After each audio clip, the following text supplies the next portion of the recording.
Hi అండి, welcome to కేరస్ kitchen channel. ఈరోజు వీడియోలో నేను వెయిట్ లాస్కి అవడానికి బెస్ట్ ఆప్షన్గా ఉండే బ్రేక్ఫాస్ట్ రెసిపీని చూపించబోతున్నానండి. ఇది పిల్లల నుంచి పెద్దల వరకు కూడా చక్కగా హెల్దీ అయిన దోశ రెసిపీ మార్నింగ్ బ్రేక్ఫాస్ట్కి సూపర్గా ఉంటుందండి. ఇందులో నేను యాడ్ చేసిన జొన్న పిండి ఇంకా పెసలు ఆరోగ్యానికి చాలా మేలు చేస్తాయి కదా, ఒంటికి చలువ చేస్తుంది కూడా.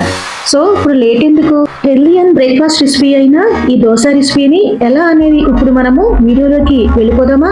ముందుగా నేను ఒక కప్ అంతా చూడండి పెసలు ఇలా తీసుకొని నైట్ అంతా నానబెట్టుకున్నాను. ఆ తర్వాత అరకప్ అంతా జొన్న పిండి వేసుకొని చక్కగా తగిన నీళ్లు పోసుకొని ఇలా మెత్తలాగా పేస్ట్ చేసుకున్నానండి. ఇప్పుడు 10 to 15 minutes వరకు ఇలా నానబెట్టుకున్నాను. ఆ తర్వాత రుచికి సరిపడా ఉప్పు వేసుకొని 1 టీ స్పూన్ అంతా అల్లము పేస్ట్ వేసుకున్నాను. ఆ తర్వాత 1 టీ స్పూన్ అంతా జీలకర్ర కూడా వేసుకొని ఇలా కలుపుకుంటున్నానండి.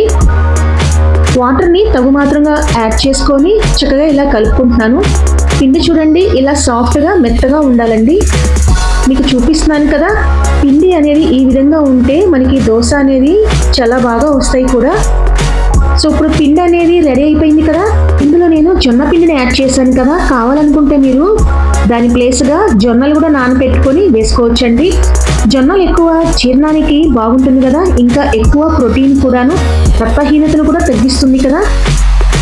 అందుకని నేను జొన్నల్ని ఇలా యాడ్ చేసుకున్నాను. ఆ తర్వాత నేను ఒక ప్యాన్లో చక్కగా ఆయిల్ని స్ప్రెడ్ చేసుకున్నాక ఇలా దోశని వేసేసుకుంటున్నానండి. సో ఈ జొన్నల్లో మనకి బి విటమిన్ ఎక్కువగా ఉండడం మూలంగా ఆరోగ్యానికి చాలా మంచిది కదా. యాంటీ ఆక్సిడెంట్స్ అంటే కూడా చాలా ఎక్కువగా ఉన్నాయండి. ఇది ఎక్కువగా గ్లూటెన్ లేని ఆహారం కదా, మార్నింగ్ పూట మనం బ్రేక్ఫాస్ట్కి చక్కగా హ్యాపీగా తీసుకోవచ్చు కూడా ఫ్రెండ్స్. సో ఇప్పుడు దోశ వేగిపోయిన తర్వాత నేను 1 టీ స్పూన్ అంత ఆయిల్ వేసుకొని ఇలా టర్న్ చేసుకున్నాను. సో మీకు చూపిస్తున్నాను కదా దోశ అనేది చక్కగా వచ్చిందో చూసారా. మార్నింగ్ పూట చాలా ఈజీగా మనకి అయిపోతుందండి. ఈ దోశ అనేది చాలా టేస్టీగా ఉంటుంది, మనకి ఆరోగ్యానికి చాలా అంటే చాలా మేలు చేస్తుందండి. రోజంతా నీరసం లేకుండా స్ట్రెంత్గా ఉండడానికి చాలా వరకు ఉపయోగపడుతుంది. ఇప్పుడు దోశ రెడీ అయిపోయింది కదా, ఇప్పుడు నేను తీసి ఒక ప్లేట్లో సర్వ్ చేసేసుకుంటున్నాను. దీనికి కాంబినేషన్గా కోకోనట్ చట్నీ కానీ గ్రౌండ్నట్ చట్నీతో కనుక సర్వ్ చేసుకుంటే చాలా బాగుంటుందండి. చూడండి మీకు ఒకసారి చూపిస్తున్నాను చూడండి. ఇప్పుడు నేను టేస్ట్ చేస్తున్నాను, సూపర్గా ఉందండి దోశ అయితే. తప్పకుండా ఈ రెసిపీ అనేది మీరు ట్రై చేస్తారు కదా. ఈ హెల్దీ అయిన బ్రేక్ఫాస్ట్ రెసిపీ దోశని మీరు తప్పకుండా ట్రై చేసి కామెంట్ రూపాన ఎలా వచ్చింది అనేది మీ అభిప్రాయం తెలియచేయండి ఫ్రెండ్స్.